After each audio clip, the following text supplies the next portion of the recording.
Assalamualaikum warahmatullahi wabarakatuh. Welcome back to Resensi. Puasa telah diwajibkan untuk kaum beriman sebelum Islam diturunkan oleh Allah Subhanahu wa taala kepada Nabi Muhammad SAW.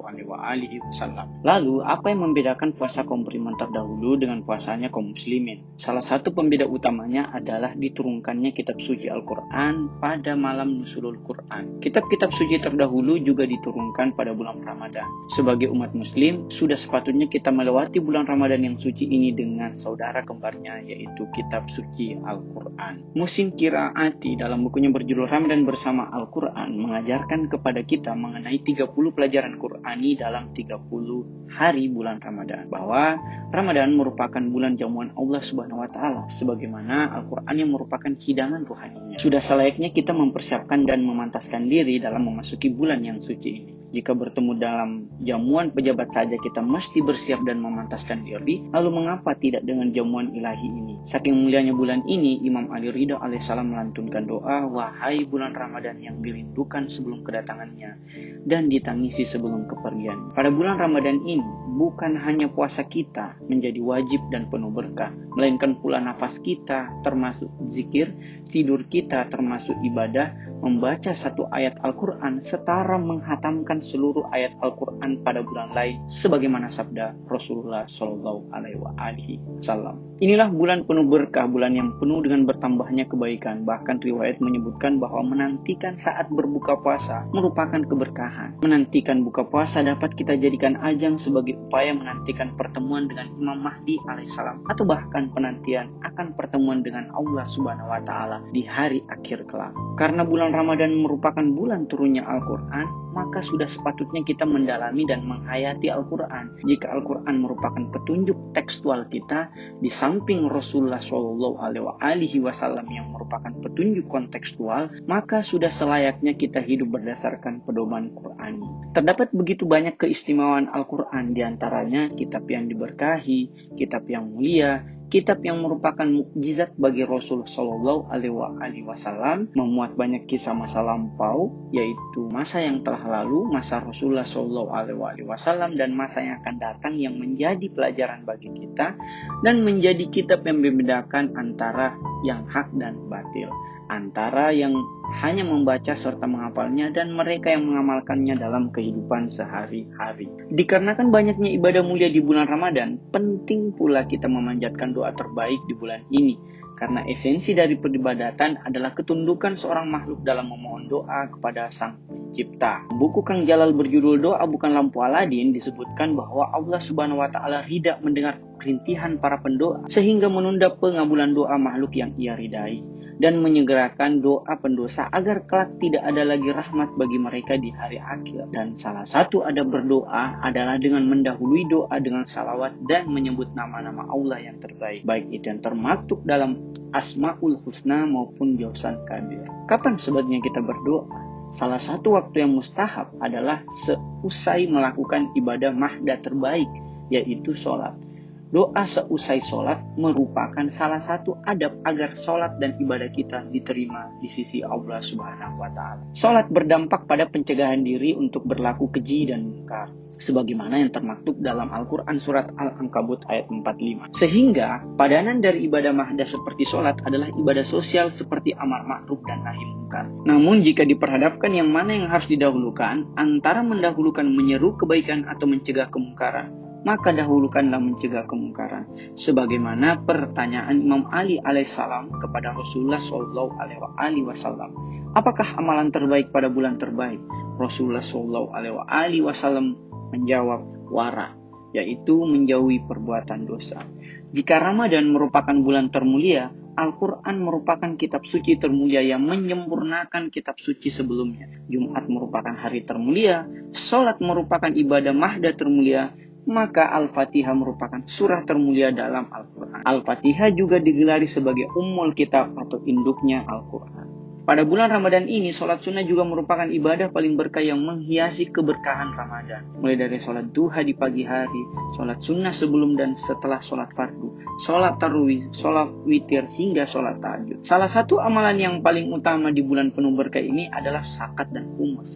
Zakat diperuntukkan untuk masyarakat prasejahtera dan penerima zakat lainnya, sementara humus diperuntukkan untuk keturunan Rasulullah Shallallahu Alaihi Wasallam dan keperluan pembangunan sosial dan pendidikan. Berbuat baik kepada orang tua, yaitu ibu dan bapak. Pengertian orang tua begitu luas. Jika ibu dan bapak adalah orang tua secara materi atau biologis, maka Rasulullah Shallallahu Alaihi Wasallam dan Sayyidina Ali alaihissalam adalah orang tua secara non materi atau spiritual. Berbuat baik kepada orang tua biologis maupun spiritual merupakan isyarat mengundang keridaan ilahi. Bersyukur adalah mengakui bahwa segala nikmat merupakan pemberian Allah Subhanahu wa taala dan menggunakan segala nikmat tersebut di jalan Allah Subhanahu wa taala. Tidak mengakui nikmat berasal dari Allah Subhanahu wa taala dan atau tidak menggunakannya di jalan Allah Subhanahu wa taala menjadikan kita termasuk orang yang kufur nikmat.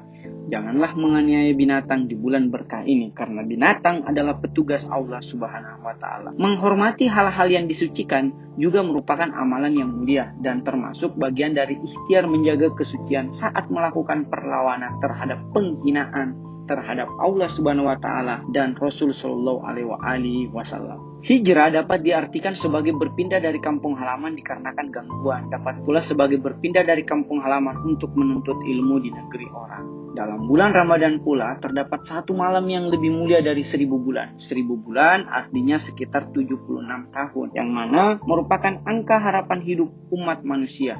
Itu artinya Lailatul Qadar lebih mulia dari usia hidup manusia. Pada malam Lailatul Qadar pula, ketetapan manusia dalam 1 tahun dituliskan dalam kitab langit.